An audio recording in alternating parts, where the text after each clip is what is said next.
How much do you weigh? An inappropriate question that you should never ask anyone. But why is that so? After all, weight is just measuring how much gravity is acting upon our bodies relative to the planet Earth. Take Mr. Wood's stats, for instance. I am 6'2". Well, I'm probably more. I tell people I'm 6'2".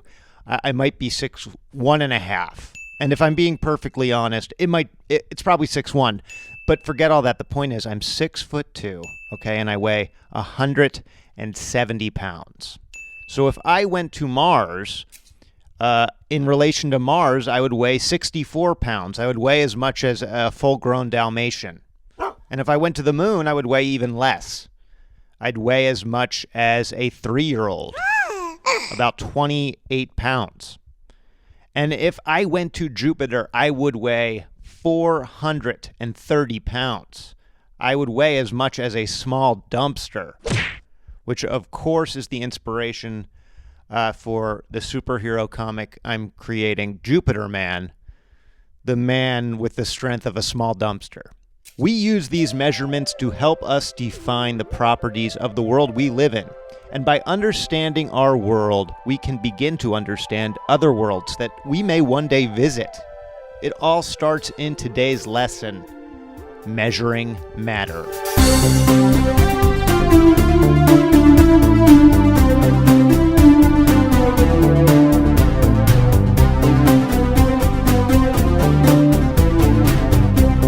Hey everybody, and welcome back to Mr. Wood's World. I hope you had a great summer. I hope you're excited for a new school year, because I am. I am so pumped. I am so pumped to be teaching this year at NFA. You guys know I am an NFAer for life. I bleed blue and gold. Go Bears. I remember when I was in 8th grade. I was an 8th grader in your shoes. Here I am with my homeroom, with the legend himself. I was in your place back in the fall of 2002. One of the best years ever. It had the best music. It had the best movies. It had the best Spider-Man. Michael Jackson dangled his baby over a balcony. His baby's name was Blanket. It was truly the best of times. I can't express that enough. As you know, this is an audio format, but I can display visuals. I can and I will. Here is a little video of a turtle and an alligator high-fiving. Let's get a replay of that. All right, perfect. So today we are going to be talking about measuring matter. And just as a little review, matter is anything that has mass and takes up space. 3 of the main measurements we use to determine the properties of matter include weight, mass, and volume. Now, weight is the measure of the force of gravity on an object. The force of gravity largely depends on the mass of the planet or even the moon where the object is being weighed. So our moon, Earth's moon, which is kind of bogus that we should have given our moon a better name. You know, we didn't call Earth planet. And we gave Saturn a ton of cool names. Hyperion, that's cool. We could have done better. Rodney, maybe, or like Lil Earth. The point being that on the moon, you would weigh about 1/6 of what you weigh on Earth. I think this would be pretty fun. You could jump really high. You could throw things really far.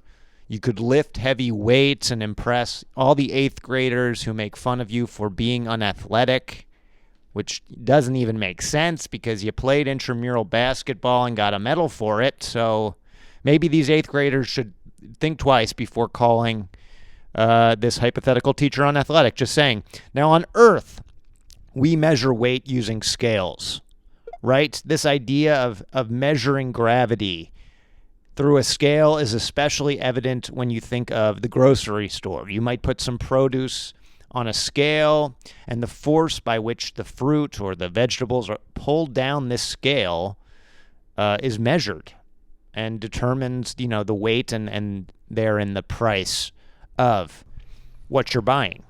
Weight is often confused or misinterpreted as mass. So we're going to talk about mass, and not this kind of mass. This kind of mass.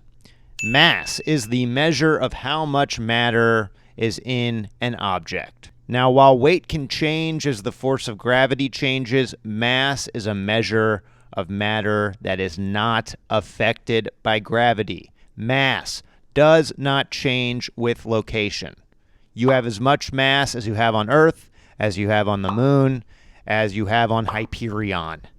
For reasons of consistency, matter is more typically defined in terms of mass rather than weight. Okay, so if you are curious about how much your mom or dad or your aunt or uncle weigh, to not sound impolite, just simply look up to them, say, "Father, how much mass do you have?" Now, to measure mass, we are obviously not going to use those scales from the grocery store, but we are still going to use a scale. So the scale we use to measure mass, you're probably familiar with it, looks a bit like a seesaw, and you have two sides that you want to balance. So you would use a scale and tiny weights. And when the objects on both sides are balanced, you have determined that object's mass.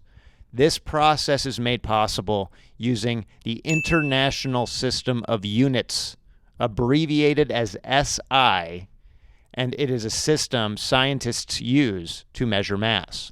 The SI unit for mass is the kilogram, which is not typically used in the US. We use pounds to measure weight. Now, a kilogram is about equal to 2.2 pounds. I already know what you're thinking. Mr. Wood, if that's the case, what do they call a quarter pounder with cheese in a country that uses the metric system? And the answer, my dear pupils, is a Royale with cheese. So if you ever find yourself at McDonald's on the French Riviera, you will be set.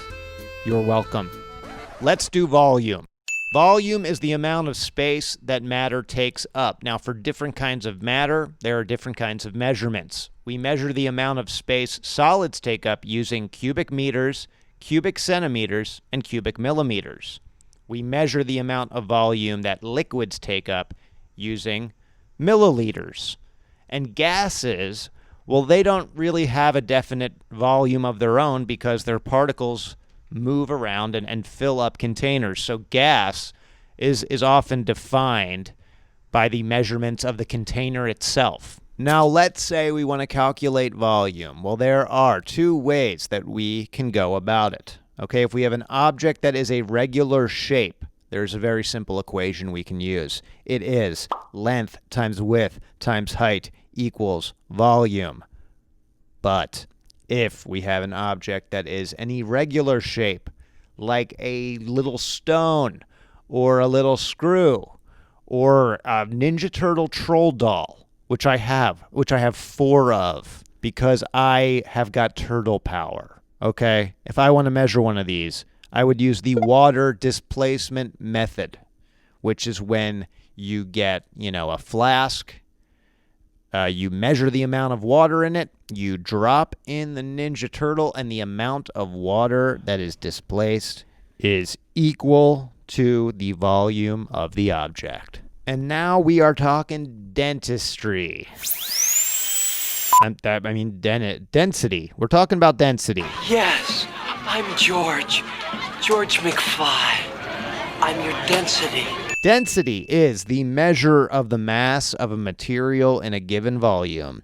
We can determine the density of a sample of matter by dividing its mass by its volume. That equation would look like this.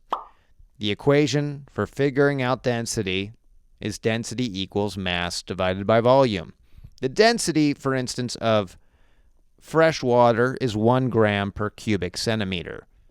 And by knowing the density of water, we can use that just like we did with the seesaw scale, we can use that knowledge to determine the density of other objects. For instance, you go to the mall, you throw a coin in the fountain, you wish for a redesign of the horrendous-looking PlayStation 5, right? And the coin sinks to the bottom of the fountain.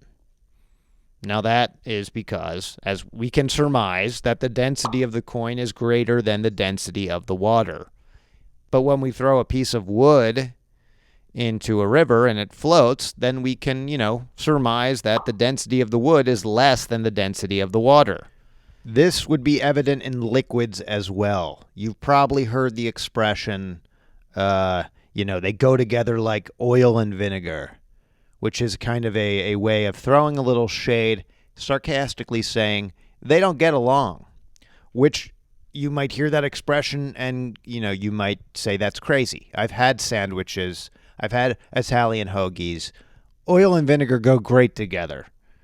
But if you put them together in a container and you shake it up, you'll find that the oil will float above the vinegar.